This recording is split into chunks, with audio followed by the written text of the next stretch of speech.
वंशी विभूषितकरान् नवनीरदाभात् पीताम्बरात् अरुणबिम्बफलादरुष्ठात् पूर्णेन्दुसुन्दरमुखात् अरविन्दनेत्रात् कृष्णात् परं किमपि तत्त्वम् अहं न जाने। कृष्णात् परं किमपि तत्त्वम् अहं न जाने।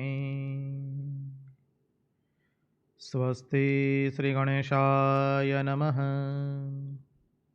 श्रीसरस्वत्यै नमः।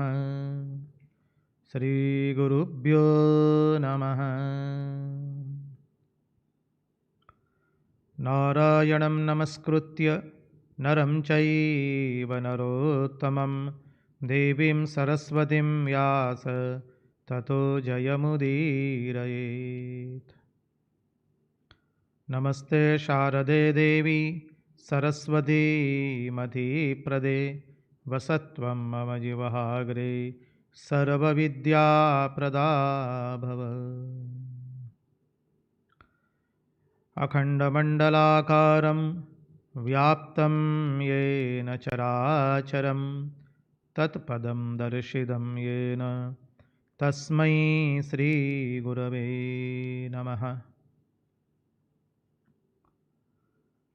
सच्चिदानन्दरूपाय विश्वोत्पत्त्यादिहेतवे तापत्रयविनाशाय श्रीकृष्णाय वयं नमः।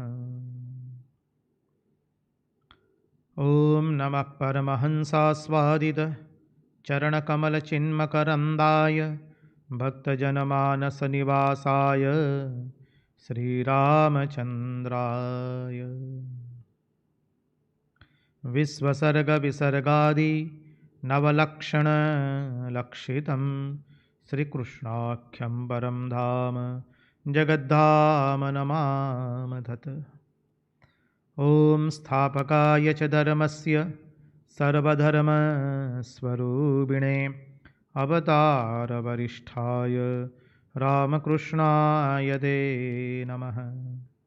मुखं करोति वाचालं पंगुं लंघयते गिरिं यत्कृपात्वमहं वन्दे परमानन्दमाधवम्। कृष्ण कन्हैया लाल की जय। भक्तवत्सल भगवान की जय। वृंदावन विहारी लाल की जय। भागवत भगवान की जय। भागवत भक्त भगवान की जय। भगवान श्री राम कृष्ण देव की जय। ओम नमो भगवते वासुदेवाय। नारायण नारायण नारायण नारायण। सर्वप्रथम हम पूज्यपाद स्वामी आदि भवानंद जी महाराज के चरणों में सश्रद्धेय प्रणाम निवेदित करते हैं। तत्पश्चात रामकृष्ण आश्रम राजकोट के अध्यक्ष पूज्यपाद स्वामी निखिलेश्वरानंद जी महाराज के चरणों में सश्रद्धेय प्रणाम निवेदित करते हैं। उपस्थित पूज्यपाद शंकरेशानंद जी महाराज एवं अन्यान्य सन्यासी महात्माओं सहित विरक्तों के चरणों में सश्रद्धेय वंदन करते हैं। और जो कोई भी इस दृश्य श्राव्य माध्यम से भागवत रसामृत का रसपान कर रहा है, उन सब के हृदय में निवासित उस अनंत अखंड अविनाशी परब्रह्म परमात्मा को मुहुर मुहुर वंदन करके आइए भागवत रसामृत में हम अवगाहन करें। यस्वानुभावमखिलश्रुतिसारमेकम् अध्यात्मदीपमतितीतिर्षतां तमोन्दम् संसारिणां करुणयाः पुराणगुह्यं तं व्याससूनो मुपयामि गुरुं मुनीनां तं व्याससूनुमुपयामि गुरुं मुनीनां। नारायण नारायण नारायण नारायण। तो आइए हम लोग चलते हैं परमहंस शिरोमणि भगवान शुकदेव जी के चरणारविंद में बैठ करके भागवत की उस अनुपम दिव्य आनंदपूर्ण भक्ति के साथ ज्ञान एवं विवेक को वर्धन करने वाली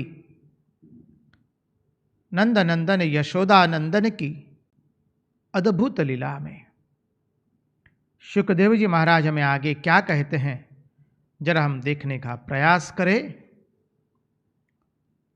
तो कल जो श्लोक का चिंतन कर रहे थे, कात्वा मुकुंद महती कुलशील रूप विद्या वयोद्रविण धाम विरात्मकूलम धीरापतिं कुलवती न वृणीत कन्या काले नृसिंह नरलोकमनोभिरामम्।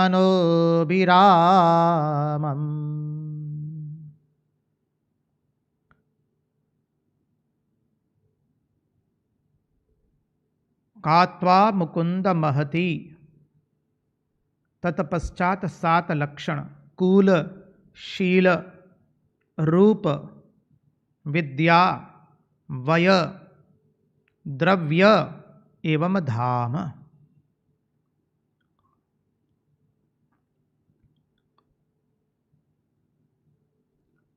अब ये जो कुल शील रूप विद्या वय द्रव्य एवं धाम जो है उसका व्यावहारिक उपयोग भी हम देख चुके हैं या देख रहे थे। ऐसा था कुछ कुल का व्यावहारिक उपयोग हमने व्यावहारिक अर्थ देख लिया था। ये 7 लक्षण जो ब्याह करने वाले होते हैं, वर वधु में देखता है, वधु वर में देखती है, कन्या लड़के में देखती है, लड़का कन्या में देखता है, तत्पश्चात ब्याह होता है।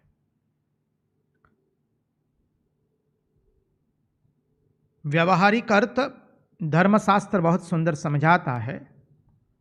आज पूरा व्यावहारिक अर्थ देखने का प्रयास करेंगे क्योंकि इसमें गुणार्थ बहुत निहित भरा है।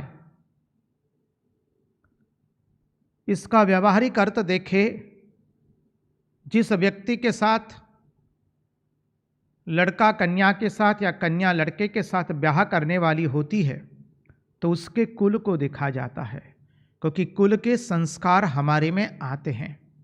कल हमने विस्तृत रूप से देखा था। फिर है शील।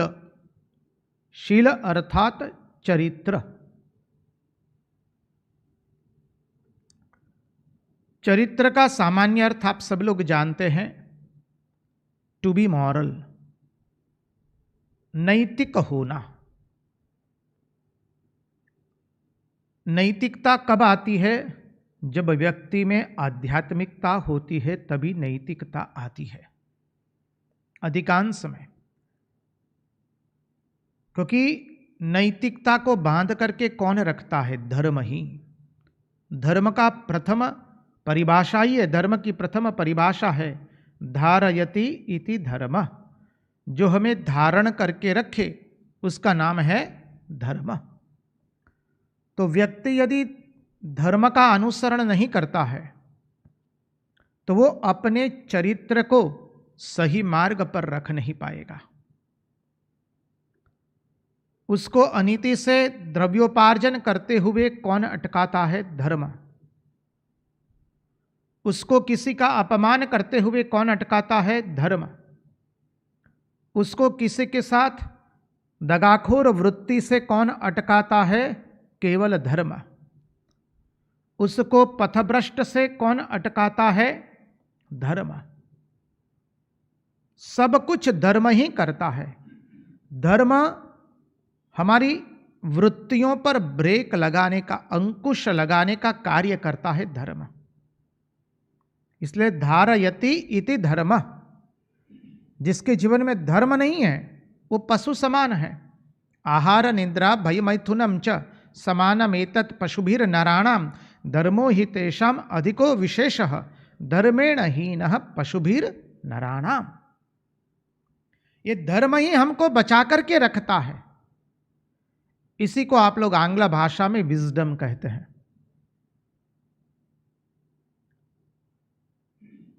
ज्ञान बढ़ा लेकिन साथ साथ में विवेक नहीं बढ़ा है तो बढ़ा हुआ ज्ञान हमारा सर्वनाश करता है। तो धर्म ही हमको बचा करके रखता है। धर्म हमारी वृत्तियों पर अंकुश लगाता है। मनुष्य को चाहे वह करने नहीं देता है। देखिए उत्तानपाद, उसकी दो भार्या थी।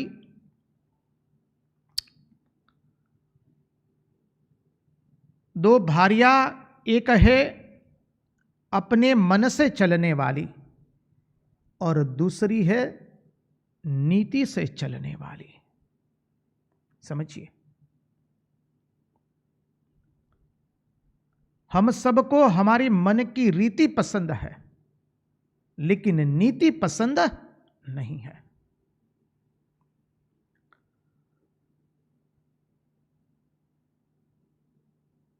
हम सबको, हम चाहते हैं हम हमारी मन की इच्छा के अनुरूप करें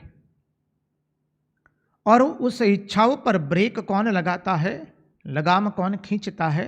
हमारा धर्म। हमें तुरंत पता चलता है, मेरा धर्म कहता है कि मेरा ये करना अनुचित है, हम लगाम लगाते हैं उसके ऊपर। इसलिए कहा इंद्रियों की शुद्धि कैसे होती है? तो बोले इंद्रियों की शुद्धि संयम से होती है।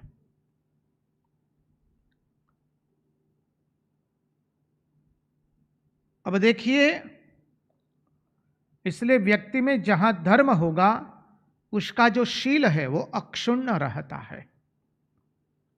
उसे प्रति समय याद रहता है, प्रतिपल मेरा धर्म कहता है मेरे मन में जो इच्छाएं हैं उस सभी इच्छाओं को मुझे पूर्ण नहीं करना है। मेरी इच्छाओं को धर्म के द्वारा शोधित करके, शोधन करके मेरी इच्छाओं को पर अंकुश लगा करके मुझे स्वयं को अंकुश में रखना है, स्वयं को एक अनुशासन में रखना है। ये कार्य धर्म करता है और जिसके जीवन में धर्म होता है उसके पास शील आता है। फिर है रूप। रूप अर्थात ऐसा मत समझिए यहां केवल चमड़ी का रूप का वर्णन किया गया है। व्यक्ति का रूप हमने देख लिया था, जिसके अधरों पर भगवान नाम स्मरण है, उसका वदन मधुर है और जो नेत्रों से भगवान का दर्शन करता है उसी का रूप मधुर है। वो तो पूर्ण रूप से पारमार्थिक अर्थ था। जिसके अधरों पर भगवान का सतत नामस्मरण है उसी का वदन मधुर है और जिसके नेत्रों में श्री कृष्ण श्याम सुंदर बसे हैं हमारे, और जो सर्व में श्याम सुंदर को देखते हैं उसी का रूप मधुर है। वो अध्यात्म अर्थ है, पारमार्थिक अर्थ है। धर्मशास्त्र से अर्थ देखे अधिभूत रूप में तो यहाँ चमड़ी का सौंदर्य की वर्णन कहीं नहीं है। ऐसे व्यक्ति का रूप अच्छा होता है जिसके अंदर में धर्म होता है। धर्महीन व्यक्ति का सौंदर्य नहीं होता है, क्योंकि जो धर्महीन व्यक्ति है उसका चरित्र का निर्माण नहीं होता है, और जब चरित्र का निर्माण नहीं हुआ तो वो रूप नहीं होता है। व्यक्ति श्याम हो या गौर हो, कहते हैं ना लोग, कई बार कहते हैं आप सब लोग समाज में हैं, अच्छी तरह से जानते हैं। लोग चमड़ी से आकृष्ट तो हो गए, गोरी चमड़ी देख करके। बाद में कहते हैं स्वामी जी मालूम नहीं था ये इतना विष वाली व्यक्ति है, ये व्यक्ति इतनी विषैली है, हमें मालूम नहीं था, हम तो बर बाजार में ठगे गए। तो यहां चमड़ी का सौंदर्य नहीं होता है। जिसके जीवन में धर्म है उसी का चरित्र रहेगा, उसी के पास सौंदर्य है। सौंदर्य किसका है? सद्गुणों का सौंदर्य है, चमड़ी का सौंदर्य नहीं। वो तो आज है कल चला जाएगा। चमड़ी के सौंदर्य की कहीं बात नहीं कही गई है। जिसका जीवन में धर्म उतरा है, जिसका चरित्र एक अनुशासन में है, धर्म के अनुशासन में, उसी के पास सद्गुण रूपी सौंदर्य है। तत्पश्चात आता है विद्या। विद्या पराविद्या एवं अपराविद्या, दोनों की बात कही है। व्यवहारिक में हम धर्मशास्त्र की दृष्टि से देख रहे हैं। विद्या अर्थात स्वभाव भी होता है। एक सामान्य उदाहरण आपको दे। अभी तो वर्षा काल चल ही रहा है। वर्षा काल चल रहा था, पति पत्नी दोनों अपनी ओसरी में बैठ करके, छजे में बैठ करके चाय का पान कर रहे थे। उतने में से कोई 4 चक्रीय वाहन जाता है और कोई राहदारी के ऊपर में कादा कीचड़ फेंक देता है। और वर्षा काल के कारण चारों ओर जल भरा हुआ था, लोगों को चलने में भी असुविधा हो रही थी, बदबूएं आ रही थी, मच्छरों का उपद्रव भी हो चुका था। पति अपनी भार्या को कहता, ये वर्षा काल मुझे कतई पसंद नहीं है। देखो यहाँ आदमी चल भी नहीं पाते हैं, ये जो मोटर लेके जाते हैं 4 चक्रीय वाहन वाले, सब गंदा पानी उड़ा देते हैं आदमियों के ऊपर में, मच्छरों का त्रास, हम काम ठीक से कर नहीं पाते, कहीं बाहर नहीं जा पाते, इत्यादि इत्यादि वर्णन कर रहे थे। भार्या शांति से सुन रही है। बाद में कहती है, look at the sky, rainbow has come. देखो आकाश में, देखो मेघ धनुष्य का सुंदर निर्माण हुआ है। यह है स्वभाव। जब चारों ओर गंदगी ही गंदगी हो और उसमें से हम सुंदरता निकाल ले, जीवन के अंदर में जब चारों ओर निराशा का वातावरण हो, उसमें भी हम कोई आशा का किरण निकाल दे हमारे जीवन में, जिनमें चारों ओर नकारात्मक वातावरण हो, उसमें से हम सकारात्मक वातावरण बनाए, वो है स्वभाव।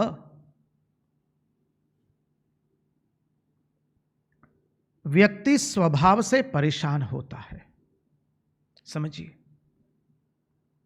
व्यक्ति को उसका स्वभाव बाधारूप बनता है जीवन में अग्रसर होने में। हम सब लोग हमारे स्वभाव के कारण पछताते हैं। हमारी जीवा पर लगाम नहीं होता है, हमारी इंद्रियों पर लगाम नहीं होता है, धर्म के अनुशासन में नहीं रहते हैं। परिणाम स्वरूप दूसरों के साथ व्यवहार में गड़बड़ हो जाती है, न बोलने के शब्द निकल जाते हैं और परिणाम स्वरूप तिल का ताल बन जाता है, राई का पहाड़ हम बना देते हैं। तो यह है स्वभाव। व्यक्ति का परिचय उसकी विद्या। अब विद्या केवल अर्थोपार्जन की विद्या नहीं, जो मूल्य लक्षी शिक्षा है। लोग पढ़ाई तो कर लेते हैं, ब्रेड बटर एंड शेल्टर की विद्या तो हम प्राप्त कर लेते हैं, रोटी कपड़ा और मकान की विद्या हम प्राप्त कर लेते हैं, लेकिन जीवन के लक्ष्य की विद्या प्राप्त नहीं होती है। जीवन के अंदर में किस तरह से जीना वो नहीं प्राप्त होता है। आए हुए लक्ष्मी को किस तरह से व्यय करना वो प्राप्त नहीं होता है। इसलिए कई लोग कहते हैं, आज करके हमें अन्यथा रूप से मत लीजिएगा, ये कोई व्यंग या नकारात्मकता से हम नहीं बोल रहे हैं, ये एक निष्ठावान व्यक्ति की आपबीती कह रहे हैं आपको, कि लोग आज की पीढ़ी सोमवार से लेकर शुक्रवार तक बहुत खटती है। कैसे खटती है? बोले गधे की तरह खटती है, अर्थात बहुत श्रम कर रही है। सोम से लेकर शुक्रवार तक गधे की तरह श्रम करती है और शनिवार एवं रविवार को बंदर की तरह आनंद प्रमोद करती है। From Monday to Friday they work like a donkey, Saturday Sunday they enjoy like a monkey। क्यों? क्योंकि मूल्य लक्ष्य शिक्षा नहीं है। हम जीवन में किस हेतु के लिए सब कार्य करते हैं वो मालूम नहीं है। केवल एक ही मालूम है, eat drink B Mary and produce children. खाओ पियो, इंद्रियों का उपभोग करो, बस यही जीवन का लक्ष्य बन गया है। वो जीवन में लक्ष्य हो सकता है, लेकिन वो सदैव काल के लिए, सदा काल के लिए लक्ष्य नहीं हो सकता है। जीवन में लक्ष्य प्राप्त करना है, हमें ज्ञान प्राप्त करना है, हमारे शुभ कर्म से हमें संसार में सुवास फैलानी है, हमारे सुविचारों से हमें समाज में सकारात्मकता फैलानी है, हमें हमारे चरित्र की सुवास फैलानी है, सद्गुणों का आश्रय करके, धर्म के अनुशासन में रह करके हमारी इंद्रियों को हमें संयम में रखना है। देखिए, जब इंद्रियां संयम में रहती है तब व्यक्ति आनंदित होता है। जब इंद्रियां संयम में नहीं है तो व्यक्ति दुराचारी बन जाता है। सामान्य उदाहरण ले तो देखिए, यदि कोई हमें कुछ कह रहा है, कटु वचन है वो, और यदि हम शांति से उसको सुन ले, उसका प्रतिकार न करें, वचन से उसका प्रतिकार न करें, तो क्या हुआ? हमने सुन लिया और सुने हुए कटु वचन को हमने अच्छी तरह से कार्यान्वित करके एक कान से सुना और दूसरे कान से निकाल दिया। इसलिए भगवान ने बीच में मस्तिष्क दिया है। कोई कुछ भी कहे, हम यहां पर मस्तिष्क में उसे फिल्टर करेंगे, उसको छापेंगे, और जो खराब चीज है उसको हम निकाल देंगे।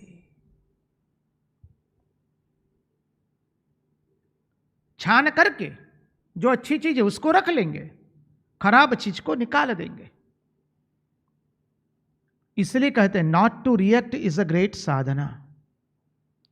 प्रतिकार न करना वो बहुत बड़ी साधना है।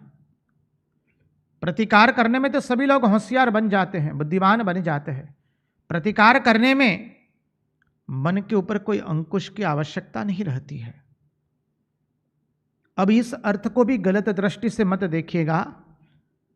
कहीं कहीं जगह प्रतिकार करना होता है और कहीं कहीं जगह प्रतिकार किए बिना भी चल जाता है। हम अधिकांश प्रतिकार जहां नहीं करना होता है वहां पर प्रतिकार करके अपनी शक्तियों को व्यय करते हैं, निरर्थक व्यय करते हैं। जहां प्रतिकार करना होता है वहां प्रतिकार अवश्य करना है, और जहां प्रतिकार न करके काम चल जाता है वहां प्रतिकार नहीं करना है। इसलिए कोई भी प्रतिकूल परिस्थिति आए, चाहे वचन के रूप में आए, परिस्थिति के रूप में आए, हमें स्वयं से प्रश्न करना है, is it necessary for me to react?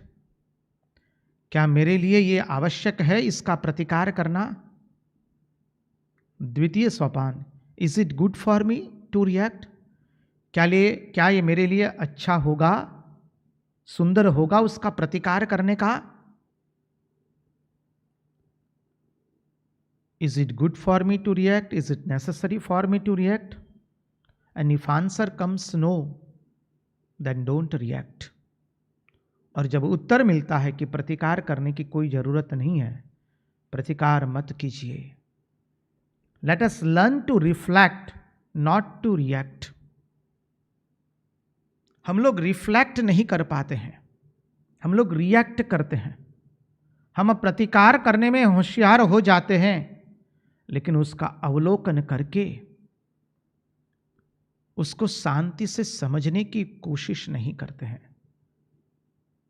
Reflect नहीं करते, उसके ऊपर चिंतन नहीं करते हैं. हम लोग रिएक्ट करने में होशियार हो जाते हैं. Not to react is a great sadhana. इस अर्थ का गलत अर्थ मत निकालिएगा, हम पहले ही कह चुके हैं. जहां आवश्यक होता है वहां प्रतिकार करना है, जहां आवश्यक नहीं है वहां प्रतिकार नहीं करना है.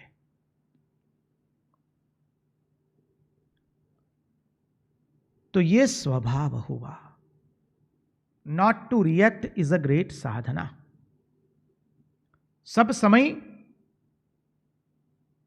अच्छे सकारात्मक विचारों का अवलंबन करके अपने जीवन को ऊर्ध्वगामी बनाना, यह है स्वभाव. और यह सब कब आवेगा? जब हमारा जीवन धर्म के अनुशासित होगा, इंद्रियों में संयम होगा, तब आवेगा.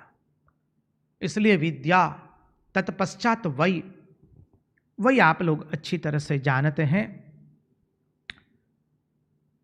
वही में थोड़ा पार्थक्य होना ही चाहिए. जो माता का ब्याह होने वाला होता है जनरली उसकी वय जो है वो पुरुष से कम होती है. फिर आता है द्रव्य. द्रव्य का उपार्जन. द्रव्य के बिना तो चलेगा नहीं, द्रव्य तो उपार्जित करना है. यहां पर भी द्रव्य अर्थात केवल मूल्य पत्रिका मत लीजिए, केवल सुवर्ण चांदी हीरे मोती उस अर्थ में मत लीजिए. चरित्र रूपी द्रव्य भी है, सत संस्कार रूपी द्रव्य भी है, सत्कार्य रूपी द्रव्य भी है, सद्भावना रूपी द्रव्य भी है.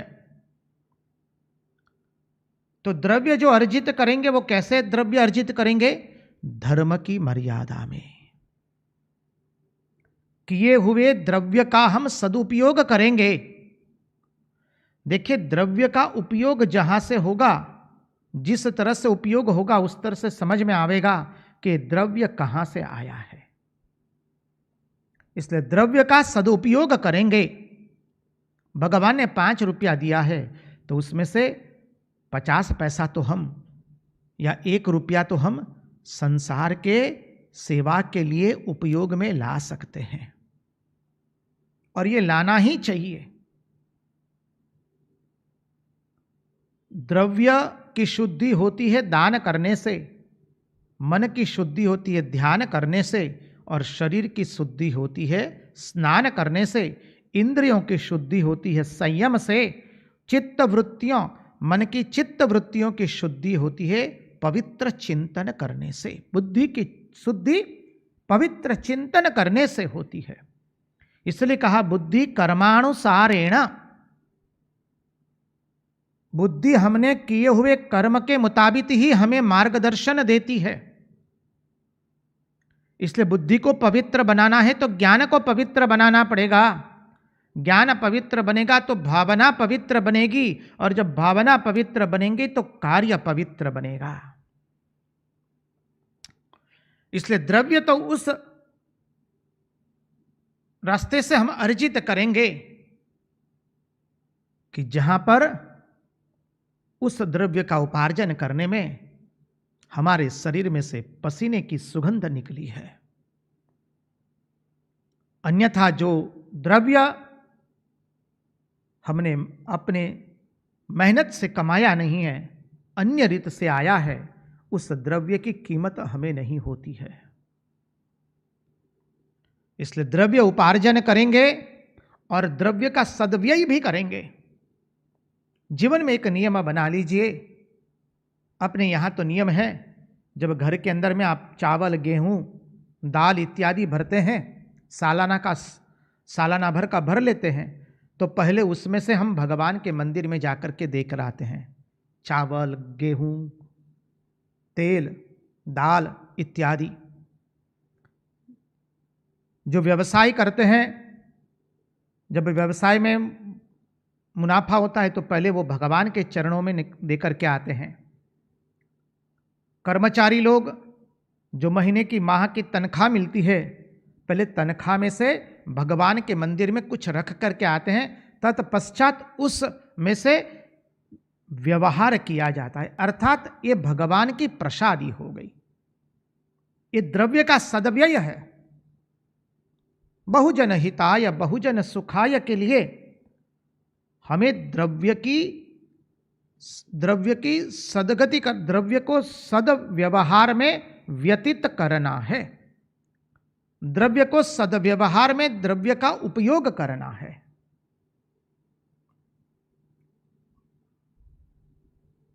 यदि द्रव्य का सदव्यवहार में उपयोग नहीं किया तो वो द्रव्य केवल इंद्रिय सुख के लिए जाएगा और आने वाली पीढ़ी उसको व्यभिचार में खर्च कर देगी। या तो द्रव्य फिर थाने में जाएगा, या तो बीमारी में जाएगा, या तो कोर्ट कचहरी के अंदर में धक्के खिलाएगा। कचहरी के धक्के शुरू हो जाएंगे, थाने के धक्के शुरू हो जाएंगे, या इंद्रिय भोग में वो व्यतीत हो जाएगा। इसलिए आने वाली पीढ़ी के लिए भी ज्यादा मत रखिए। उस पीढ़ी को आप सशक्त बनाइए, वो अपने पांव पर खड़ी रहेगी, अपने बल से धन का उपार्जन करेगी। भगवान ने जब आपको संभाला है तो भगवान आपके संतानों को भी संभालेगा। अधिक अनावश्यक किसी के लिए रखने की आवश्यकता नहीं है। यदि आप अनावश्यक रख देंगे तो उस द्रव्य की आने वाली पीढ़ी को कोई कीमत नहीं होगी और वो द्रव्य को वो उड़ा देंगे इंद्रिय भोग में। और यदि आप जीवित हैं वृद्धावस्था में तो वो देख करके आपका कलेजा फटेगा। तब आपको ख्याल होगा, तब क्या ख्याल आएगा, क्षमा कीजिए, तब ख्याल आएगा आपको, भान होगा तब। इससे अच्छा कि इसका मैं सद कार्य में व्यय करता या करती तो मुझे पुण्य मिलता, तो मरने के बाद वह पुण्य मेरे काम में आवेगा। मैंने संतानों के लिए आवश्यकता से अधिक रख दिया और संतान उसे भोगों में लगा रही है। परिणाम स्वरूप मेरे खून की कमाई भी इंद्रिय भोग में जा रही है। उसमें अपना पुण्य नहीं कमा पाया या कमा पाई। इसलिए मिले हुए द्रव्य को सदव्यवहार में, सद जगह पर, अच्छी जगह पर दान पुण्य करके उसका व्यवहार कीजिए, उससे पुण्य कमाइए। अब पुण्य कमाया तो उसका अर्थ ऐसा नहीं है कि पुण्य कमा करके 1000 जगह आप बोल देंगे तो वो पुण्य का कोई अर्थ नहीं रहा। हमने ऐसे ऐसे सदगृहस्थ देखे हैं, क्या कहे, उनका दाहिना हाथ देता है तो बायां हाथ जानता तक नहीं है। उनकी मृत्यु के बाद पता चला कि वो कितने दानवीर थे और लोग उनको महाकंजूस कह करके देखते थे, जो उनको जानते नहीं थे। यह है दान देने का अर्थ। दान दे करके 10 व्यक्तियों के सामने बढ़ा दिया अपना नाम, उस दान का कोई पुण्य नहीं मिलेगा, क्योंकि पुण्य आपको मिल गया, लोगों ने प्रशंसा कर ली, काम खत्म हो गया। अब वो पुण्य आपको मृत्यु के बाद की गति के अंदर में सहायक नहीं हो पाएगा। इसलिए दान तो वह है बाएं दाहिने हाथ से आप देते हैं और बायां हाथ जानता तक नहीं है। तो द्रव्य, फिर आता है धाम, अंतिम 7वां लक्षण, घर, गृह निर्माण। आप लोग गृह निर्माण जो करते हैं, सबकी इच्छा होती है महाराज स्वामी जी घर बनाया जे, हमने घर बनाया, एक बार कृपा करके आप पधारिए, कहते हैं। अब गृह किसे कहते हैं? 4 दीवारों को बना दिया, छत बना दी, वो तो अधिभूत अर्थ हुआ। गृह वह है जहां पर सुबह उठते ही भगवान का नाम स्मरण सुनाई दे। यस्य स्मरण मात्रेण जन्म संसार बंधनात् विमुच्यते नमस्तस्मै विष्णवे प्रभविष्णवे नमः समस्तभूतानां आदिभूताय बुभृते अनेकरूपरूपाय विष्णवे प्रभविष्णवे। जहां पर सुबह उठ करके विष्णु सहस्त्र नाम चलता हो, जहां पर घर के सदस्य सूर्योदय के 1 घंटे पहले उठ जाते हो भोर में, जहां पर सुबह उठ करके सुप्रभातम चलता हो, धर्मस्य हानिमभित परिदृश्य शीघ्रम कामार पुष्कर इति प्रथिते समृद्धे। वेंकटेश्वर सुप्रभातम लगाइए, श्री रामकृष्ण देव का सुप्रभातम गाइए, मां शारदा देवी का सुप्रभातम गाइए, श्री कृष्ण के श्लोकों का आवृत्ति करते जाइए। घर तो वह है जहां प्रातः काल में लोग उठ जाते हैं। सूर्योदय के बाद उठने वाले घर के अंदर में वो घर घर नहीं गिना गया है। कई लोगों तो आदत होती है, हम तो लोगों से सुनते हैं, जो लोग करते हैं वह कहते हैं, तब पता चलता है। हम तो महाराज उठते हैं, उठते उठते ही पास में वो रिमोट रहता है, हम टीवी चला करके चैनल देखते हैं, न्यूज़ देख लेते हैं। पहले उठ करके जो पहले प्रपंच को देखेगा उसका मन कूड़ादान नहीं बनेगा तो और क्या निकलेगा उसमें से। कहते हैं ना अपने यहाँ, इसमें से और कुछ निकलने वाला नहीं है, यादव कुल के नाश का मुसल ही निकलने वाला है। अब ऐसे मन से कुछ सदवृत्ति, सत्कार्य, सदचिंतन नहीं होने वाला है। सुबह उठ करके पहले अपने पर्यंक पर ही, अपनी यहाँ तो प्रथा है आर्य संस्कृति के, हम पहले दाहिना हाथ देकर गाते हैं, कराग्रे वसते लक्ष्मी करमूले सरस्वती कर मध्य तु गोविंद प्रभाते कर दर्शनम। भगवान की छवि होती है सामने, छवि को वंदन करते हैं। मां वसुंधरा को 2 हाथ जोड़ के हम प्रार्थना करते हैं। समुद्र वसने देवी पर्वत स्तन मंडिते विष्णु पत्नी नमस्तुभ्यम पाद स्पर्श क्षमस्व में। तत्पश्चात हम पांव रखते हैं मां वसुंधरा के ऊपर में। हमने हमारे जीवन को धर्म में अनुशासित किया है, और जब ये नहीं कुछ करते हैं फिर क्या होगा? बस जिसने रख दी लाज उसको छोटा सा राज। जब कुछ करेंगे ही नहीं तो जीवन में शांति कब होगी? फिर कहाँ से होगी? फिर वो मदिरा पीने नहीं जाएगा तो और क्या पीने जाएगा? वो साइकियाट्रिस्ट के पास नहीं जाएगा, मनोचिकित्सक के पास नहीं जाएगा तो किसके पास जाएगा? वो ट्रैंक्विलाइजर नहीं खाएगा तो फिर क्या खाएगा वो? कई लोगों को आदत ही होती है भगवान नाम स्मरण किए बिना ही जलपान कर लेने का। पहले पेट पूजा, बाद में भगवान की पूजा। ये कहां से ऐसा चरित्र? फिर इसमें से क्या निकलेगा? वो यादव कुल के नाश का मुशल ही निकलने वाला है, इससे अतिरिक्त कुछ नहीं निकलेगा। कई लोग तो माता है कहते महाराज हम तो सब काम निपटा करके 12 बजे स्नान करते। बहुत अच्छा। हम कहते काहे को स्नान करना है? रात में सोने के समय स्नान करके वापस सो जाइए ना। मध्याह्न में स्नान करने की भी क्या आवश्यकता है? पशु कहां करता है हरदम? ये पशुवत जीवन के लक्षण है। जीवन में कभी ऐसा प्रमाद ना आवे, प्रमाद से बचना है। जब ऐसा जीवन है तो उसमें से कुछ निकलेगा नहीं। धाम तो वह है जहां पर, गृह तो वह है जहां संध्या के समय आप सब लोग, परिवार के लोग इकट्ठा मिलकर के 5 मिनट 10 मिनट भगवान का ध्यान करते हैं, साथ में भगवान की स्तुति करते हैं।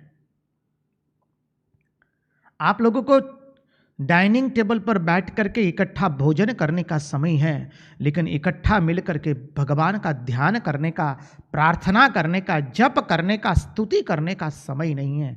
ओ वाह रे मानव, तुम्हारी दुर्दशा कहां तक आ गई। मनुष्य के पास समय है कुटुंब को लेकर के, भार्या को लेकर, संतान को लेकर के बाजार के अंदर में शॉपिंग करने के लिए जाने का, खरीदने के लिए, लेकिन उसके पास समय नहीं है भगवत चिंतन करने का इकट्ठा मिल करके। संतान के साथ बैठ करके अच्छे चरित्र को पढ़ना, अच्छी चरित्रों का चिंतन करना, वो समय नहीं है। और राजनीति की चर्चा करना, पड़ोसियों की चर्चा करना, समाज की दुरावस्था का चर्चा करने का समय है। वो घर घर नहीं है, वो तो श्मशान है, जीता जागता।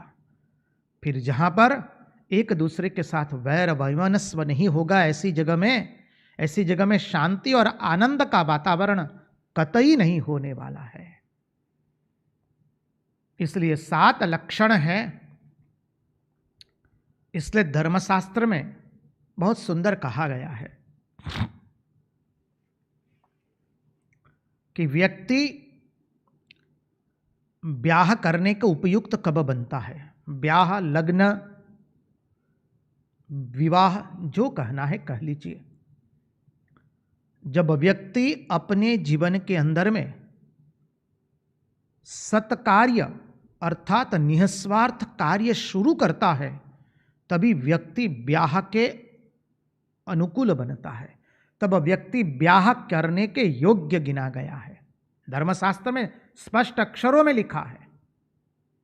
ऐसा नहीं कि उम्र हो गई अब रह नहीं पाते हैं, वो व्यक्ति तो ब्याह करने कतई योग्य नहीं है। ये मत समझिए, कई लोग कहते हैं महाराज हम तो गृही है, हम तो संसारी है, हमने तो गृहस्थ धर्म का अनुसरण किया है। अरे क्या गृहस्थ धर्म में नित्य पूजा पाठ, संध्या वंदन, आचार विचार का पालन नहीं है? क्या गृहस्थ धर्म में ज्ञान चर्चा को कोई स्थान नहीं है क्या? अरे गृहस्थ धर्म में व्रतोपासना नहीं है क्या? अरे गृहस्थ का जीवन तो अत्यंत संयमित जीवन होता है। ये कहां से मस्तिष्क की बीमारी आ गई? सबसे छूटने के लिए लोगों ने कहना शुरू कर दिया महाराज हम तो गृही है, हम तो संसारी है, हम तो गृहस्थ, हम क्या करें? अरे साधु लोग क्या आसमान में से टपकते हैं क्या? अच्छे जब गृहस्थ धर्म का पालन करेंगे, अच्छे पति पत्नी होंगे, सुंदर गृहस्थ धर्म का धर्म के अनुसार पालन करेंगे, तो उन्हीं की वहां से तो अच्छी संतति का निर्माण होगा। चाहे वो सन्यासी बने या गृही बने, जब अच्छी संतति का निर्माण होगा तो संसार के अंदर में अच्छे लोगों का निर्माण होगा। तो उसी के कारण तो ये संसार जो है समृद्ध बनेगा चरित्रवान व्यक्तियों से, सदाचार वाली व्यक्तियों से। संसार का स्तर तभी ऊपर आएगा। इसलिए कतई ऐसा मत समझिए हम लोग तो गृही है, संसारी है, हम क्या कर सकते हैं। आप जो कर सकते वो दूसरा कोई नहीं कर सकता है। अपने मन में से ये हीन भावना सदैव निकाल दीजिए। कई लोग कहते महाराज हम कहाँ अभी वेदांत का अभ्यास करने जाएंगे, प्रस्थानत्रयी कहाँ पढ़ेंगे, भागवत कहाँ पढ़ेंगे, महाभारत कहाँ पढ़ेंगे, रामचरितमानस, वाल्मीकि रामायण इत्यादि ग्रंथों का कब अभ्यास करेंगे महाराज, हमको तो समय कहाँ मिलता है। जिसको चाह होती है वो समय निकाल लेता है।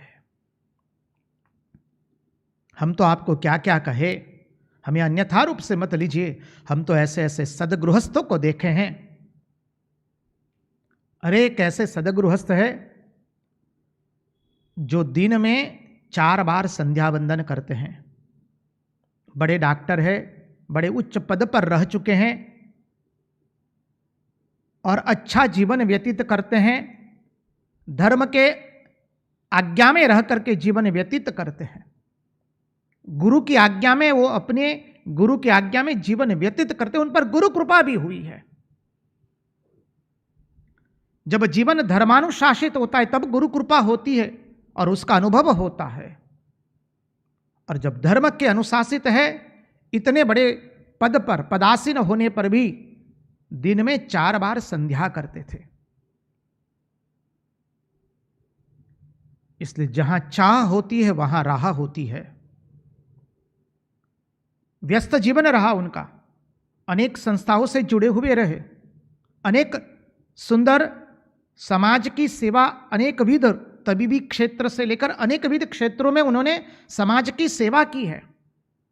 भगवान ने उनके हाथ से अच्छा सेवा करवा भी रहे और वो कर भी रहे, क्योंकि जीवन धर्म के अनुशासित है। ऐसे एक नहीं, अनेकों का जीवन हमने देखा है। ऐसे ऐसे सदगृहस्थों का जीवन देखा है, उनको देख करके हम तो उनके वहां नतमस्तक हो जाते हैं। इसलिए व्यक्ति ब्याह करने के योग्य भी कब बनता है? धर्मशास्त्र कहता है जब वो अपने जीवन में निस्वार्थ सेवा करना शुरू करता है।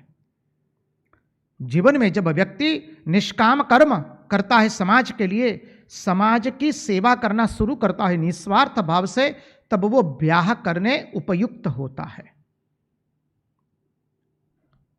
अब देखिए, जब ब्याह करने उपयुक्त हुआ तो ब्याह क्यों किया जाता है? चलिए व्यावहारिक अर्थ देख रहे हैं, क्योंकि इसका पारमार्थिक और व्यवहारिक अर्थ दोनों देखना है। इसलिए कहा कि रुक्मणी विवाह प्रसंग सामान्य मत समझिए, यह अत्यंत विलक्षण प्रसंग है जिसमें व्यावहारिक एवं पारमार्थिक दोनों अद्भुत अर्थ प्रकट होते हैं। व्यक्ति ब्याह कब करता है? जब व्यक्ति ब्याह करने की तैयारी करता है अपने मन से। धर्मशास्त्र सुंदर समझाते हुए कहता है, अपने बिखरे हुए मन को एक व्यक्ति तक सीमित करके धीरे धीरे उस व्यक्ति में से भी वासनाओं का सदैव त्याग करने के लिए यह लग्न किया जाता है, ब्याह किया जाता है। सिद्धांत को समझिए।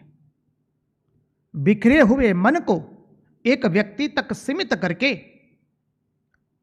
अर्थात बिखरी हुई वासनाओं को एक व्यक्ति तक अपनी वासनाओं को सीमित करके धीरे धीरे उस वासनाओं का अतिक्रम करके वासना रहित होने के लिए मनुष्य ब्याह करता है, चाहे वो पुरुष हो या नारी हो। ब्याह इसलिए किया जाता है। ब्याह व्यक्ति तब करता है जब उसका कार्य और उसकी बोली, वचन एवं कार्य दोनों समान रूप से आता है। इसलिए जब वर मानी लड़का ब्याह करने के लिए जाता है, आप लोगों ने तो ब्याह किया होगा, कई लोगों ने, आप लोग वो रस्म को जानते हैं। हमें तो कुछ ऐसा देखने का 1-2 बार अवसर मिला है। हम एक ही बार देखे, अपने जीवन काल में अधिक देखे भी नहीं है और इच्छा भी नहीं होती है वो सब। लेकिन उस प्रसंग का गूढ़ार्थ समझिए। जब दुल्हा जब कन्या के वहां जाता है ब्याह करने के लिए, तो कन्या के माता पिता दुल्हे की आरती उतारते हैं और तत्पश्चात कन्या का पिता हाथ में नागरवेल के पान और सुपारी देकर के वो वर को, मानी वो उस लड़के को देते हैं जिस लड़के का ब्याह होने वाला है। और तब ब्राह्मण देवता मंत्र बुलाते हैं। अब कोई बोलता है नहीं बोलता है, या आजकल बुलाते हैं कि नहीं, वो कुछ हमें मालूम नहीं है। हम तो धर्मशास्त्र से जो सिद्धांत है वो आपके सामने रख रहे हैं। लड़की का पिता दूल्हे को हाथ में पान एवं सुपारी देकर के कहता है, त्वम साधु भव। और वो दूल्हा जो है वो पान सुपारी लेकर के वापस देते हुए कहता है, अहम साधु भवामि। कन्या का पिता कहता है कि ये लड़का मेरी पुत्री के साथ ब्याह करेगा। अब कन्यादान श्रेष्ठ दान गिना गया है, तो कन्या अर्थात वो पिता का और माता का आधा अंग होती है। मैं मेरे जब एक अंग का दान कर रहा हूं जिस व्यक्ति को, वो व्यक्ति यदि कपटी होगा, उसके मन में कपट रहेगा, उसके आचरण में कपट रहेगा तो मेरी पुत्री, मेरी कन्या दुखी हो जाएगी। इसलिए पहले उससे वचन लिया जाता है, और वो लड़का जिसका ब्याह होने वाला है वो वचन देता है। पहले वचन लिया गया, त्वम साधु भव। साधु भव अर्थात क्या? सरल बनना। साधु का अर्थ यहां पर कपड़ों से नहीं है, हाँ? संन्यास आश्रम से नहीं है, विरक्त आश्रम से नहीं है। त्वम साधु भव अर्थात तुम मेरी पुत्री के साथ सरलता से व्यवहार करोगे। और वो लड़का वचन देता है, अहम साधु भवामि। तत्पश्चात लड़का पीतांबर पहनता है और उसको वो लग्न की, जो लग्न मंडप होता है वहां पर लाया जाता है। आजकल कोई पहनते कि नहीं, अब तो सब कुछ धीरे धीरे जा रहा है ना। तो जब परंपरा का निर्वाह हम तत्वार्थ समझ करके नहीं करेंगे तो कोई बात नहीं। बोले महाराज हमने तो ये कुछ जाना नहीं, कोई बात नहीं, जहां से जाने वहां से शुरू करना है जी। जावत बाची तावत सीखी, श्री राम कृष्ण देव कहते हैं, as long we live so long do we learn. जब तक जिएंगे तब तक सीखेंगे। जब से हमने सीखा तब से हमने शुरुआत करी, समझ लीजिए। सब कुछ तो हम सीख करके नहीं आए, सब कुछ हमने सीखा नहीं है। जब जब धर्मशास्त्र जब हम सुनते हैं तब उसका अनुसरण करना हम शुरू करें।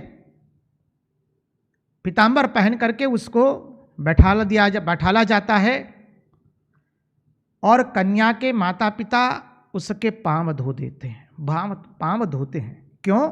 क्योंकि उस दिन उसमें नारायण का भाव किया गया है, समझिए, इसलिए पांव धोना पड़ता है।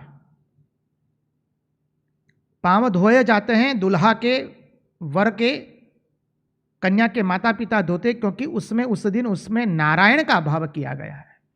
और लक्ष्मी देवी का आगमन होता है बाद में। और आगे की जो रिसम है, जो बताया था कि सप्तपदी आप घूमते हैं, अग्नि की साक्षी में आपके इष्ट देव की छवि रखी जाती है, प्रतिमा रखी जाती है, गुरुदेव की छवि एवं प्रतिमा जो भी हो वो रखा जाता है। समाज के गुरुजन वहां पर उपस्थित है, ब्राह्मण देवता उपस्थित है, अग्नि देवता साक्षात उपस्थित है। सबकी उपस्थिति के अंदर में वर एवं वधू सप्तपदी लेते हैं। आप लोगों को याद होगा जो ब्याहित है, और दोनों एक दूसरे के हाथ में पान एवं सुपारी लेकर के उनके हस्त को ढक दिया जाता है वस्त्र से, और सप्तपदी 7 फेरा लेते हैं अग्नि की साक्षी में। जो लोग घूमे उनको याद होगा। और एक एक फेरा का क्या सुंदर तत्वार्थ है धर्मशास्त्र से, वो देखने का प्रयास करेंगे। उसके पहले आइए थोड़ा हरिनाम संकीर्तन कर ले। महाराज जी से विनती करेंगे सुंदर हरिनाम संकीर्तन करवाए। हरि सुंदर नंद मुकुंद हरि नारायण हरि ओम। हरि सुंदर नंद मुकुंद हरि नारायण हरि ओम। हरि सुंदर नंद मुकुंद हरि नारायण हरि ओम। हरि सुंदर नंद मुकुंद हरि नारायण हरि ओम। हरि केशव हरि गोविंदा हरि केशव हरि गोविंदा हरि नारायण हरि ओम। हरि केशव हरि गोविंदा हरि नारायण हरि ओम। हरि सुंदर नंद मुकुंद हरि नारायण हरि ओम। हरि सुंदर नंद मुकुंदा हरि नारायण हरि ओम। हरि सुंदर नंद मुकुंद हरि नारायण हरि ओम। हरि सुंदर नंद मुकुंदा हरि नारायण हरि ओम। हरि केशव हरि गोविंदा हरि केशव हरि गोविंदा हरि नारायण हरि ओम हरि सुंदर मंद मुकुंदा हरि नारायण हरि ओम हरि सुंदर नंद मुकुंद हरि नारायण हरि सुंदर नंद मुकुंदा हरि नारायण हरि ओम वनमाली मुरलीधारी गोवर्धन गिरिवरधारी वनमाली मुरलीधारी गोवर्धन गिरिवरधारी वनमाली मुरलीधारी गोवर्धन गिरिवरधारी वनमाली मुरलीधारी गोवर्धन गिरिवरधारी नित नित कर माखन चोरी गोपी मनहारी नित नित कर माखन चोरी गोपी वनहारी वनमाली मुरलीधारी गोवर्धन गिरिवरधारी वनमाली मुरलीधारी गोवर्धन गिरिवरधारी नित नित कर माखन चोरी गोपी मनहारी नित नित कर माखन चोरी गोपी वनहारी हरि सुंदर नंद मुकुंद हरि नारायण हरि ओम हरि सुंदर नंद मुकुंदा हरि नारायण हरि ओम हरि केशव हरि गोविंदा हरि केशव हरि गोविंदा हरि नारायण हरि ओम हरि केशव हरि गोविंदा हरि नारायण हरि ओम हरि सुंदर नंद मुकुंद हरि नारायण हरि ओम हरि सुंदर नंद मुकुंदा हरि नारायण हरि ओम हरि सुंदर नंद मुकुंद हरि नारायण हरि ओम हरि सुंदर नंद मुकुंदा हरि नारायण हरि ओम हरि सुंदर नंद मुकुंदा हरि नारायण हरि ओम हरि केशव हरि गोविंदा हरि केशव हरि गोविंदा हरि नारायण हरि ओम हरि केशव हरि गोविंदा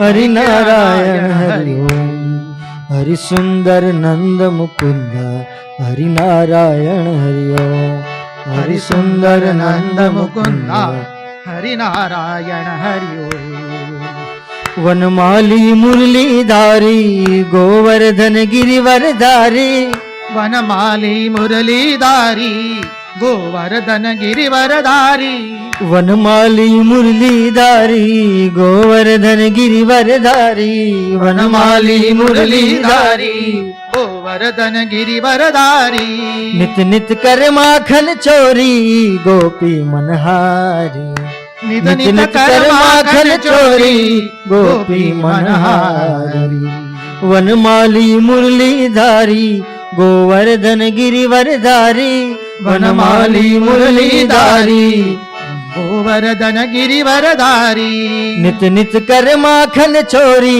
गोपी मनहारी नित नित कर माखन चोरी गोपी मनहारी हरि सुंदर नंद मुकुंदा हरि नारायण हरि ओम हरि सुंदर नंद मुकुंदा हरि नारायण हरि ओम और कान्हा रे गोकुल के प्यारे आओ रे कान्हा रे गोकुल के प्यारे ओ आओ रे कान्हा रे गोकुल के प्यारे आओ रे कान्हा रे गोकुल के प्यारे आओ रे नाचो रे रास रचाओ रे आओ रे नाचो रे रास रचाओ रे गाओ रे नाचो रे रास रचाओ रे गाओ रे नाचो रे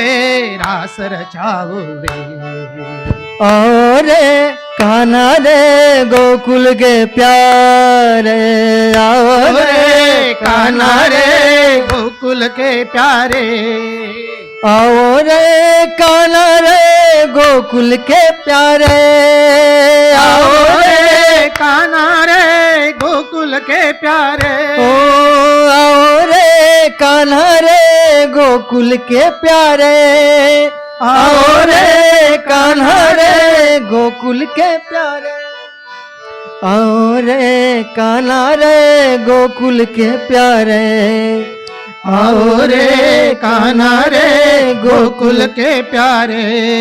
हरि सुंदर नंद मुकुंदा हरि नारायण हरि ओम, हरि सुंदर नंद मुकुंदा हरि नारायण हरि ओम, हरि केशव हरि गोविंदा, हरि केशव हरि गोविंदा, हरि नारायण हरि ओम, हरि सुंदर हरि सुंदर हरि सुंदर नंद मुकुंद हरि नारायण हरि ओम, हरि सुंदर नंद मुकुंद हरि नारायण हरि ओम, हरि सुंदर नंद मुकुंद हरि नारायण हरि ओम। कृष्ण कन्हैया लाल की जय, कृष्ण कन्हैया लाल की जय। तो आइए चलिए अब भगवान की इस अद्भुत रुक्मणी विवाह प्रसंग के अंदर में जो 7 लक्षण देखे हैं उस लक्षण का अध्यात्म अर्थ देखा, अब अधिभूत अर्थ देखने का प्रयास करें।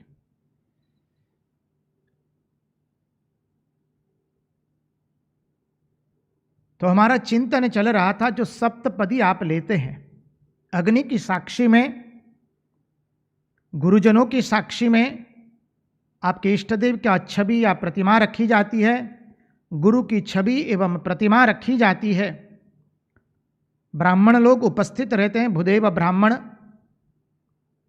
और वर वहू एक दूसरे को वचन देते हैं। 7 फेरे में 7 वचन दिए जाते हैं। वो क्या है समझिए। पहली फेरे के अंदर में अग्नि के सामने आप लोग 7 प्रदक्षिणा करते हैं, पति पत्नी दोनों। उसमें वर वधु को कहता है और वधु वर को कहती है। आज से पहले वर कहता है, वर कहता है कि आज से मेरी तमाम इच्छाएं केवल तुम्हारे तक सीमित रहेगी, तुम्हारे अतिरिक्त जगत की जितनी भी नारियां हैं वो आज से मेरे लिए मातृवत हो जाती है। इसलिए धर्मशास्त्र कहता है मातृदेवो भव का अर्थ प्रत्येक पुरुष के लिए है। जब कोई ब्रह्मचारी अवस्था में है तो सभी माताएं उसके लिए मां समान है, सभी नारियां उसके लिए मां समान है। सन्यासी के लिए अभी जन्मी हुई संतान, अभी जन्मी हुई पुत्री, तरुणी हो फिर वो बाद में, या युवान हो या प्रौढ़ा हो, वृद्धा हो, कोई भी हो, सन्यासी के लिए भी सभी नारियां मां समान होती है। और गृहस्थ के लिए उसकी भार्या से अतिरिक्त सभी नारी मां समान है। समझ लीजिए, क्योंकि गृहस्थाश्रम ठीक नहीं रहेगा तो समाज का स्तर अत्यंत निम्न कोटि पर चला जाएगा। जो बौद्ध भगवान के अवतीर्ण होने के बाद, भगवान बुद्ध के 500 वर्ष के बाद जो घटित हुआ, और फिर भगवान हमारे भगवत पाद भगवान आद्य शंकराचार्य आकर के फिर से समाज का स्तर ऊपर उठाते हैं, वही होगा। इसलिए गृहस्थ धर्म को अत्यंत मजबूत बनाना है, सुदृढ़ बनाना है, सुसंस्कारी बनाना है। और ये हमारे वैदिक सनातन धर्म में पहले से ही सब विद्यमान है। हम भूल गए, हमें मालूम नहीं, उसमें हमारा कसूर है, धर्म का कसूर नहीं है। जो कन्या होती है वह भी कहती है, आज से मेरी तमाम इच्छाएं आप तक सीमित रहेगी, आपके सिवा तमाम पुरुष मेरे लिए पिता समान होंगे। मातृदेवो भव पितृदेवो भव। ये पहले सप्तपदी में से पहला फेरा समझिए। अब द्वितीय परिक्रमा, अग्नि की पास में अग्नि की अग्नि जो प्रज्वलित होती है, सब लोग उपस्थित है, उसमें दूसरा फेरा आप लोग लेते हैं। उस वक्त बोलते हैं, हमारे जीवन में धर्म मुख्य रहेगा। हम धर्म के अनुशासन में हमारे जीवन को व्यतीत करेंगे। हम दोनों धर्म की मर्यादा में रह करके, धर्म के अनुशासन में रह करके आने वाला जीवन मृत्यु पर्यंत हम धर्म के अनुशासन में रहेंगे। ये द्वितीय फेरा हुआ। अब तृतीय फेरा, ये दोनों बोलते हैं, वर भी बोलता है, वधु भी बोलती है। एक वर को बोलना है, वधु को नहीं बोलना है, ऐसा नहीं है, दोनों को उच्चारण करना है। तृतीय फेरे के अंदर में आप लोग बोलते हैं, मानी वर वधु दोनों बोलते हैं, हम धर्म की मर्यादा में रह करके अर्थ का उपार्जन करेंगे। ये तृतीय फेरा हुआ। हम धर्म की मर्यादा में रह करके अर्थ का उपार्जन करेंगे। अर्थ का उपार्जन तो करना है, बिना अर्थ चलने वाला नहीं है। गृहस्थ धर्म में अर्थ का उपार्जन करेंगे, पर धर्म की मर्यादा में रह करके। ऐसा ना होगा कि अन्यायोपार्जितम द्रव्यम, हम अन्याय से, अनीति से, कूटनीति से अर्थ का उपार्जन करेंगे, कतई नहीं। इसलिए पहला द्वितीय फेरे के अंदर में आपने कह दिया कि हम धर्म के अनुशासन में रहेंगे मृत्यु पर्यंत। हम धर्म की मर्यादा का पालन करेंगे। पहले धर्म आया इसलिए, तत्पश्चात अर्थ का फेरा गिनते हैं आप, तृतीय फेरा, और कहते हैं हम धर्म की मर्यादा में रह करके अर्थ का उपार्जन करेंगे। चतुर्थ फेरा, चतुर्थ परिक्रमा लगाते हैं। अग्नि प्रज्वलित है, सामने गुरुजन खड़े हैं, ब्राह्मण देवता खड़े हैं, इष्ट देवता गुरु के सामने आप चतुर्थ व्रत लेते हैं। ये अब चतुर्थ व्रत लिया जाता है। क्या लिया जाता है? हम काम का भोग करेंगे मोक्ष की मर्यादा में। ये चतुर्थ व्रत लिया जाता है चतुर्थ फेरा में। फेरा अर्थात आप प्रदक्षिणा जो करते हैं, हम काम का उपभोग करेंगे मोक्ष की मर्यादा में। देखिए चारों पुरुषार्थ हो गया, धर्म अर्थ काम एवं मोक्ष।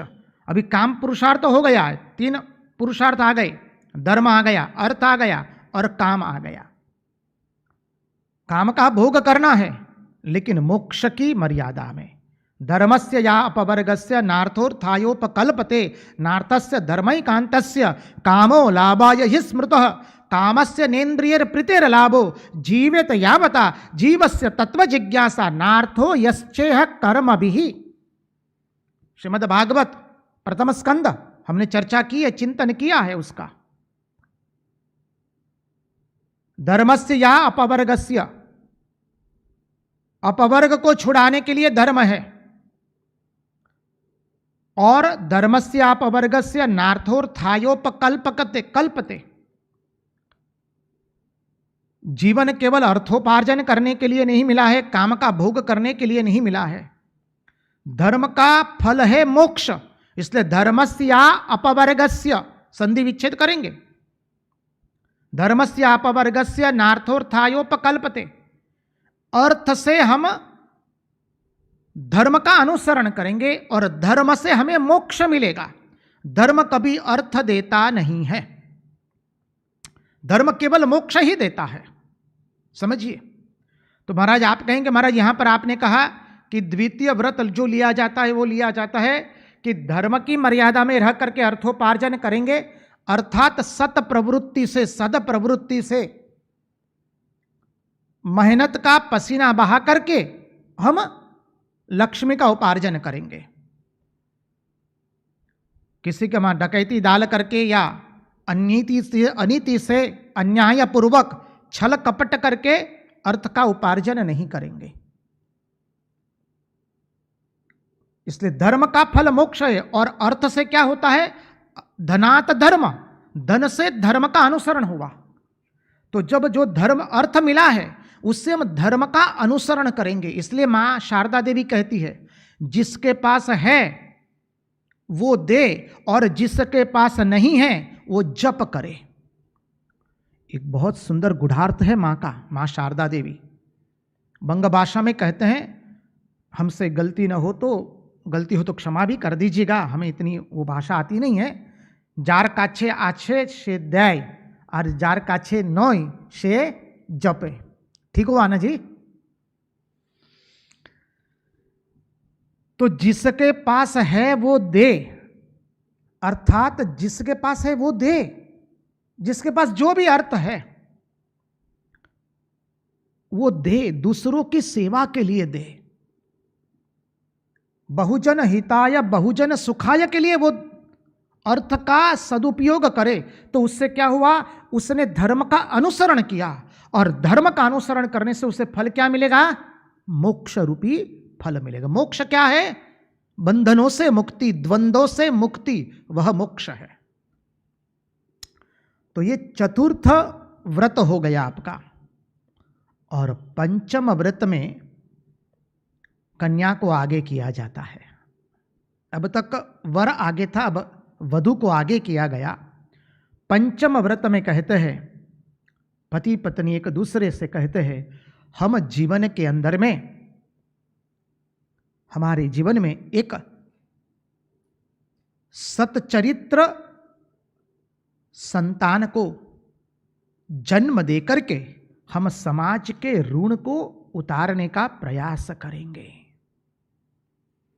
हम एक अच्छे संतान को जन्म देंगे, चरित्रवान, सुशील, धर्मपरायण संतान को जन्म देंगे। क्योंकि समाज का ऋण उतारना है। हम जो कुछ भी है वो समाज के कारण है। और हमारा धर्म इतना अद्भुत धर्म है, उसके गुढ़ार्थ में जाएंगे धर्मशास्त्र के अंदर में तो आपकी इतनी सारी समस्याओं का समाधान हो जाएगा। आजकल की युवा पीढ़ी हमें कहती है कि महाराज समाज ने हमें क्या दिया? अरे भाई, समाज ने दिया इसलिए आज तुम यहां पर खड़े हो, समाज के कारण ही तुम खड़े हो। समाज अर्थात अपनी वर्ण, अपनी जाति का समाज मत लीजिए, केवल उसका अर्थ विस्तृत कीजिए।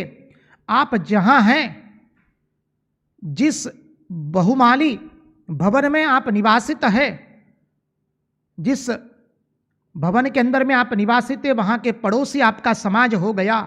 आप जहां कार्य करते हैं, व्यवसाय करते हैं, वहां के लोग आपका समाज हो गया। आपके व्यवसाय में जो आपको सहयोग देते हैं, कार्य करते हैं, आप यदि कर्मचारी है कहीं पर, तो आपके सहयोगी, आपके ऊपरी वर्ग, निम्न वर्ग, सब लोग आपका समाज हो गया।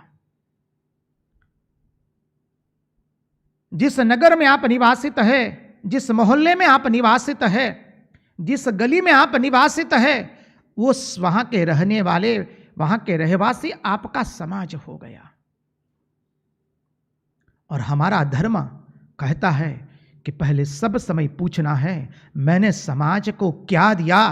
क्योंकि हमारा धर्म बलिदान से शुरू होता है। हमारा धर्म केवल स्वार्थ के लिए नहीं है।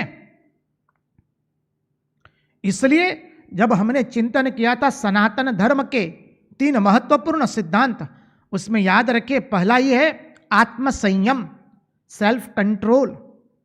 वो आत्मसंयम कब आता है? जब हम धर्म का अनुसरण करते हैं। और द्वितीय सिद्धांत मिला लीजिए, संगति मिल जाएगी पूर्ण रूप से। वी इंजॉय टू रिनाउंस, हम भोग करते हैं त्याग करने के लिए। हम भोग करते भोग करने के लिए नहीं, त्याग करने के लिए भोग कर रहे हैं। इसलिए पंचम व्रत जो लिया जाता है उसमें कहा जाता है कि हम समाज का जो ऋण है, क्योंकि हम जो कुछ है हमारे समाज के कारण है, माता पिता के कारण है, गुरु के कारण है, अरे देवताओं के कारण है। इसलिए पंच ऋण होता है मनुष्य के मस्तिष्क पर। प्रत्येक मनुष्य, प्रत्येक गृहस्थ के ऊपर में पंच ऋण है। उसके चिंतन हमने किया था भागवत के सत्संग में, आप लोग ढूंढ निकालिएगा, यूट्यूब पर है। पहला है गुरु ऋण, द्वितीय है मातृपितृ ऋण, तृतीय है भूत ऋण, चतुर्थ है देव ऋण और पंचम है नृ ऋण। ये 5 ऋण प्रत्येक गृहस्थ के मस्तिष्क पर होते हैं। तो ये पंचम ऋण से मुक्त होने के लिए, विशेष करके समाज के ऋण से मुक्त होने के लिए, क्योंकि समाज ने हमको इतना कुछ दिया है, इसलिए हमारे पास जो कुछ आएगा पहले हम समाज के लिए उसको देंगे। हमारे जीवन की शुरुआत स्व से नहीं होती है, अहम से नहीं होती है, मेरे लिए वो कतई भावना नहीं है। हमारे वैदिक सनातन धर्म परंपरा में हमारे लिए है पहले आप। तत्सुखे सुखित्वम बहुजन हिताय बहुजन सुखाय, ये भावना है। तत्सुखे सुखित्वम की भावना है। इसलिए अपने यहां स्वामी विवेकानंद के भी भाषण पढ़िए। जब अमेरिका में वो सनातन धर्म और भारतीय समाज पद्धति पर भाषण दे रहे हैं, तो वहां पर कहते हैं कि हमारे यहां ब्याहित लड़का घर में आवेगा तो पहले पूछता है मां कैसी है, मां बाबूजी ने खाना खाया है। जब मां बाबूजी ने खाना खा लिया तत्पश्चात वो खाने के लिए बैठता है। ऐसा नहीं कि मां बाबूजी ने खाना ही नहीं खाया, वो पहले वो खाना खा ले। घर में आकर के ही पहले पूछते हैं मां बाबूजी कैसे हैं, और दिन में अपना कार्य शुरू करने जाता है तो पहले मां बाबूजी को प्रणाम करके जाता है।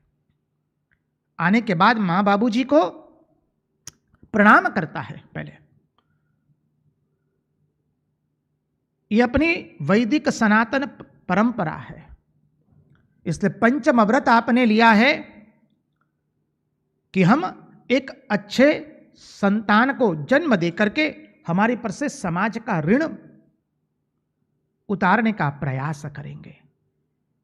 और षष्ठम जो व्रत लिया है, षष्ठम प्रदक्षिणा के अंदर में फेरे में आप कहते हैं,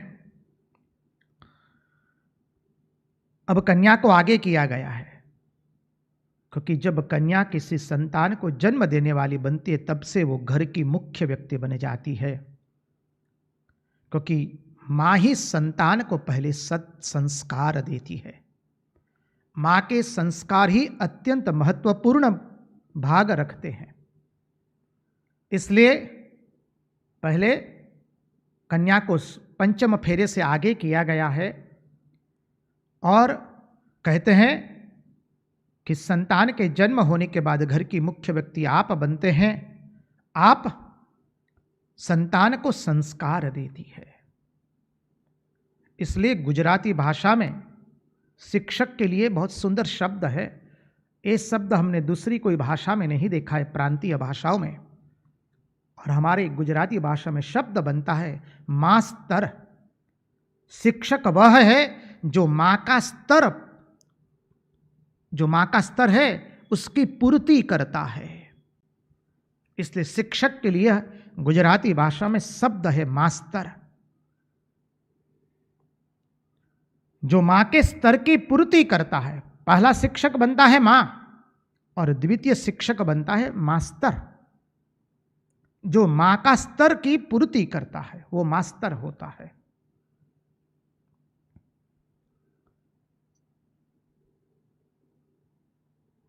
तो ये षष्ठम व्रत हुआ। षष्ठम व्रत में आप कहते हैं हम 5 ऋण से मुक्त होने का प्रयास करेंगे, 5 ऋण का पालन करेंगे। पहला है गुरु ऋण, और गुरु का ऋण क्या होता है? स्वामी विवेकानंद कोलंबो टू अल्मोड़ा जो लेक्चर्स है, lectures from Colombo to Almora, भारतीय व्याख्यान के अंदर में, उसमें बहुत सुंदर समझाते हुए कहते हैं, प्रत्येक गृहस्थ का प्रथम कर्तव्य यह है कि उसके गुरु ने जो उसको उपदेश दिए हैं, उसके गुरु ने जो सुंदर उसको शिक्षा दी है, गुरु के उपदेशों का प्रचार प्रसार करे। क्योंकि समाज में जितना ज्ञान बढ़ेगा उतना ही समाज का स्तर ऊपर जाने वाला है। समाज का स्तर केवल शुभ कार्य करने से ऊपर नहीं जाता है, क्योंकि कार्य तो अंतिम अवस्था है। कार्य के पहले भावना आती है और भावना के पहले ज्ञान आता है। इसलिए ज्ञान को पवित्र करना है तो गुरु ने जो सदुपदेश दिए हैं उन सदुपदेशों का आप प्रचार प्रसार कीजिए। अपने घर में सत्संग का आयोजन करवाइए, अपने घर में भजन का आयोजन करवाइए, घर में भक्तों को बुलाइए, महात्माओं को, साधुओं को बुलाइए, सत्संग करवाइए और इस सत्संग में बगल वालों को बुलाइए और सबको उस सत्संग का लाभ मिले, ऐसा प्रयास कीजिए। अरे श्रेष्ठ उपाय हम और भी बता देते हैं। स्वामी विवेकानंद की छोटी छोटी पुस्तिकाएं पॉकेट साइज की आप अपने घर में रख दीजिए। एक नियम ले लीजिए, मेरे घर में जो कोई भी आएगा, आगंतुक हो या मेहमान हो, मित्र हो, संबंधी हो, स्वजन हो, कोई भी हो, जब जाएगा तो उसको मैं एक अवश्य स्वामी विवेकानंद की पुस्तिका, छोटी 5 पन्नों वाली, 10 पन्नों वाली, अंग्रेजी में भी है, हिंदी में भी उपलब्ध है, 10 पेज विवेकानंद या स्वामी विवेकानंद के शक्तिदायी विचार, अग्नि मंत्र, जो कहना है आप कह लीजिए। हिंदी, गुजराती भाषाओं में उपलब्ध है, अंग्रेजी भाषा में भी उपलब्ध है, आपकी अपनी भाषा में भी उपलब्ध है, बंग भाषा, उड़िया भाषा, तेलुगु में तो सुंदर सुंदर उपलब्ध है। स्वामी विवेकानंद अमृतवाक्युलु बहुत सुंदर पुस्तिका है वो। श्री रामकृष्ण देव उपदेश, माँ शारदा देवी के उपदेश, इतने सुंदर सुंदर पुस्तिकाएं हैं। हमारा रामकृष्ण मठ एवं मिशन का जो प्रकाशन विभाग है वो इतना सुंदर समृद्ध है। ठाकुर माँ स्वामी जी ने हमको इतनी सुंदर समृद्धता दे दी है। घर में जो कोई भी आए वापस जाएगा तो उसको आप स्वामी विवेकानंद की एक पुस्तिका देंगे। या आप कहीं पर भी गए, लग्न प्रसंग में या सामाजिक कहीं कोई गोष्ठी हो रही है वहां गए, या कोई सत्संग सुनने गए, कोई कथा में गए, कोई भी हो, उठने से पहले उसको बगल से धीरे से स्वामी विवेकानंद की पुस्तिका दे सकते हैं। आप यदि रेल मार्ग से यात्रा करते हैं या हवाई मार्ग से यात्रा करते हैं, कहीं पर भी आप जाते हैं, अपने जेब में सदैव स्वामी विवेकानंद की छोटी छोटी पुस्तकें रखा कीजिए। क्योंकि हमारा प्रथम कर्तव्य हमारे गुरु ने जो उपदेश दिए उसका प्रचार प्रसार करना। एक गुरु ऋण है, मातृ पितृ ऋण, माता पिता की सेवा करके। बाद में आता है देव ऋण। सुबह उठ करके आप सूर्यनारायण भगवान को अर्घ्य देते हैं, सूर्यनारायण भगवान को वंदन करते हैं, माँ वसुंधरा को वंदन करते हैं। अभी अभी जो देखा हमने वो सब भूत ऋण में आता है, देव ऋण में, क्षमा कीजिए, वो सब देव ऋण में आता है। देवताओं का पूजन करते हैं। भूत ऋण, कुत्ते को खाना देते हैं, गाय के लिए, गैया माता के लिए आप खाना निकाल देते हैं, पशु पक्षियों के लिए आप खाना निकाल करके रख देते हैं, पक्षियों के लिए आप घर में जल भर कर रखते हैं और दूसरे छाब के अंदर में कुछ अन्न के दाने भी रख देते हैं ताकि वो पशु पक्षी आकर के वहां खाएंगे। ऐसा मत समझिए केवल ग्रीष्म काल में ही करना होता है, यह 12 महीना करना होता है। तो ये भूत सेवा हो गई, भूत ऋण उतर गया। और नृ ऋण, मनुष्यों की सेवा करके, मनुष्यों के अंदर में नारायण का दर्शन करके, तो नृ ऋण हो गया। तो षष्ठम व्रत जो आप लेते हैं वो इस 5 ऋण जो आपके ऊपर है उसको पालन करने के लिए, उसका अनुसरण करने के लिए लेते हैं। और सप्तम ऋण तो अद्भुत कह दिया आपने, जिंदगी के कुछ समय तक ही हम भोग करेंगे, क्योंकि हमने लग्न किया है वासनाओं का अतिक्रम करके, वासना से मुक्त होने के लिए। ब्याह किया है वासना से मुक्त होने के लिए। तो जिंदगी के कुछ काल तक ही भोग भुगतने होते हैं। इसलिए श्री रामकृष्ण देव ने रामकृष्ण कथामृत में भी कहा, एक दो संतान के बाद पति पत्नी भाई बहन की माफी कर रहते हैं। और संतान के प्रति जिम्मेवारी भी कब तक होती है? जब तक संतान अपने पांव पर निर्भर न हो जाए, वो शिक्षा प्राप्त न कर ले, अर्थोपार्जन करना शुरू न कर दे, तब तक होता है। तो ये षष्ठम फेरा हो गया। और सप्तम फेरे में आप कहते हैं हम दोनों शिव पार्वती की तरह मोक्ष धर्म का पालन करेंगे, मोक्ष को प्राप्त करेंगे। इसी के लिए ये व्याहित जीवन जी रहे हैं। जीवन का अंतिम पुरुषार्थ, जो मुख्य पुरुषार्थ है, मोक्ष पुरुषार्थ, उसको हम प्राप्त करेंगे। ये सप्तपदी का अर्थ है जो यहाँ पर रुक्मणी विवाह प्रसंग में माता रुक्मणी ने इसलिए 7 श्लोक लिए हैं। और उसके अंदर में कुल शील रूप विद्या वय द्रव्य एवं धाम, इस 7 लक्षणों का सुंदर रूप से वर्णन हुआ। उसका हमने अधिभूत अर्थ देखा, अधिदैव अर्थ देखा, एवं अध्यात्म अर्थ भी देखा, पारमार्थिक एवं व्यावहारिक अर्थ भी देखा। आगे का श्लोक कल लेंगे। आज उन्हीं की कथा उन्हीं के चरणों में समर्पित करते हुए, भगवान से प्रार्थना करते हुए, प्रभु हमारे मन की मति गति और रति आपके चरणों में बनी रहे।